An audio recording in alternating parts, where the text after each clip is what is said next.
Kemudian pendapat para ulama, Ibnu Hajar Al-Asqalani meriwayatkan pendapat Imam Syafi'i. Imam Syafi'i mengatakan al-bid'atu bid'atan mahmudah wa madhmumah. Imam Syafi'i mengatakan bahwa bid'ah itu ada dua macam, ada terpuji, ada tercela. Fama wafaqa sunnah fa huwa mahmud. Apa yang tidak pernah dilakukan oleh Rasulullah SAW tetapi sesuai dengan sunnah, maksudnya sesuai dengan sunnah itu sesuai dengan inti ajaran sunnah, walaupun tidak disebutkan secara mansus, secara teks, tetapi kalau dipahami secara konteksnya, maka menemukan dalilnya di situ, maka itu adalah mahmud, maka itu adalah terpuji. Wa ma khalafa, tetapi yang bertentangan dengan sunnah, maka itu adalah madhmum. Itulah perkataan Imam Syafi'i. Orang yang berpendapat beda dengan Imam Syafi'i tentang bid'ah dan mengatakan bahwa bid'ah semuanya dhalalah, berarti dia lebih pandai daripada Imam Syafi'i.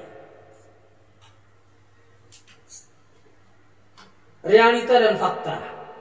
Yang terakhir saya sampaikan bahwa realita dan faktanya di Masjidil Haram terjadi bid'ah hasanah.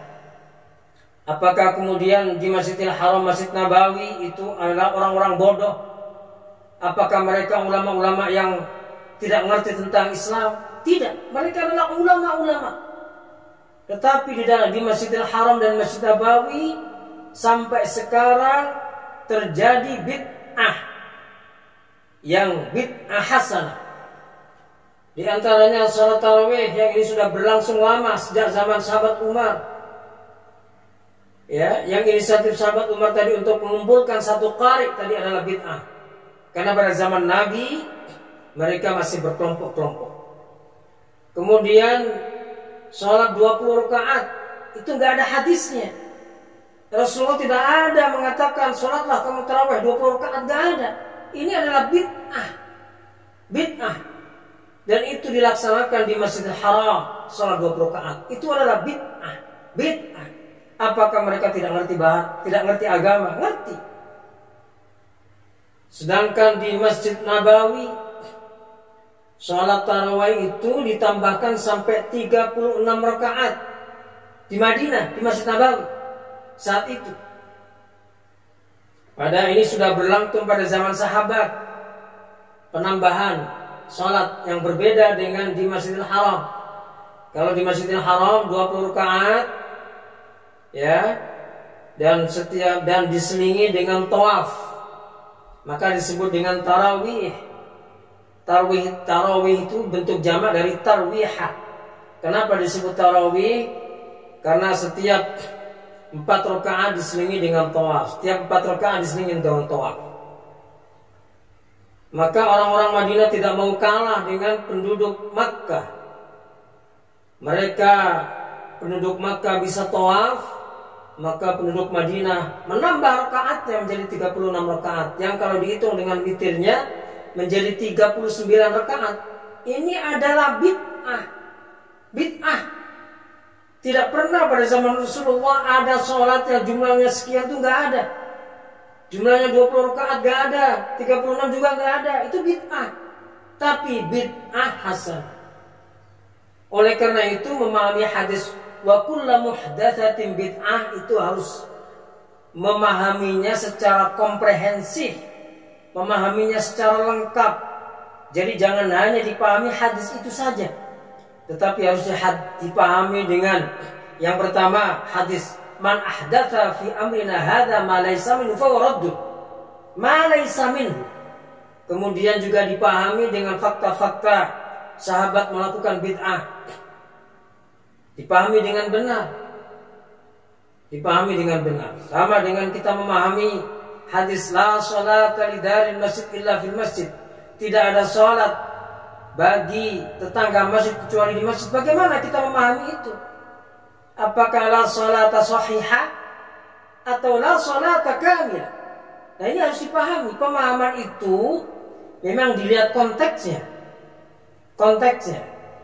Tidak mungkin hadis itu kemudian dipahami la sholata sahihah, tidak sah sholatnya tetangga masjid kecuali di masjid, gak mungkin. Sangat berat itu karena melihat hadis sholatul jama'ati afdalu min sholatil fadhi.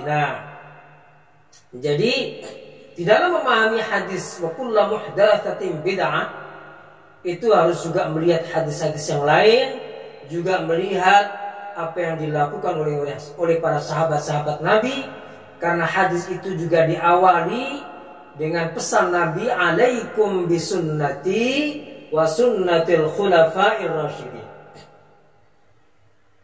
Kemudian realita dan fakta adanya bid'ah hasanah yang kedua, sebetulnya banyak sekali realita dan fakta adanya bid'ah hasanah itu.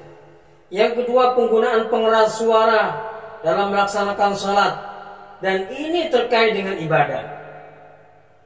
Ya kan? Ini berlangsung di mana-mana, termasuk di Masjidil Haram, salat menggunakan pengeras suara. Dan itu dihadiri oleh para ulama yang ngerti agama. Ulama yang ngerti agama. Itu adalah bid'ah karena Rasulullah tidak pernah menggunakan pengeras suara, dan itu adalah ibadah. Itu ibadah, jangan katakan bahwa itu tidak termasuk ibadah. Itu ibadah. Yang ketiga adalah membaca Al-Quran dengan mushaf. Membaca Al-Quran pada zaman Nabi tidak ada yang menggunakan mushaf. Mereka membaca Al-Quran dengan hafalan. Jadi membaca Al-Quran menggunakan mushaf itu adalah bid'ah, sesuatu yang tidak pernah dilakukan Rasulullah. Namun demikian itu termasuk dengan, sehingga kesimpulannya itu adalah bid'ah hasanah. Bid'ah hasanah. Kemudian yang keempat, bahwa semua ilmu adalah bid'ah. Semua ilmu bid'ah. Ilmu tajwid, di mana kita paham betul semua ilmu dirumuskan oleh para ulama untuk memudahkan memahami Al-Quran dan Sunnah Rasulullah SAW. Karena seandainya umat Islam tidak diberikan penjelasan ilmu-ilmu itu, hanya memahami Al-Quran langsung, umat Islam maka bisa tersesat. Oleh karena itu para ulama merumuskan ilmu-ilmu yang terkait dengan membaca Al-Quran. Ada ilmu tajwid, ada ilmu qiraat, ilmu yang terkait dengan hukum, ada ilmu fikih, ada ilmu usul fikih. Jadi ilmu fikih, bagaimana kita melaksanakan zakat. Pada zaman Rasulullah tidak ada bayar zakat dengan beras, nggak ada. Bayar zakat pakai kurma, pakai gandum. Jadi bayar zakat pakai beras itu bid'ah. Kemudian ilmu nahwu, ilmu sharaf, ilmu-ilmu yang lain semuanya adalah bid'ah. Dan ilmu-ilmu itu dirumuskan oleh para ulama adalah untuk memudahkan kita di dalam memahami Al-Quran dan Sunnah Rasulullah SAW. Demikian penjelasan tentang bukti-bukti adanya bid'ah hasanah, dan itu sangat banyak. Bila ditampilkan semua akan bisa berpuluh-puluh bukti adanya bid'ah hasanah. Oleh karena itu mudah-mudahan penjelasan ini akan bisa direnungkan, dipahami dengan sebaik-baiknya, terutama bagi teman-teman yang belum memiliki pemahaman yang benar tentang hadis Nabi. Wa iyyakum wa muhdatsatil umur fa inna kulla muhdatsatin bid'ah wa kulla bid'atin dhalalah. Terima kasih. Wassalamualaikum warahmatullahi wabarakatuh.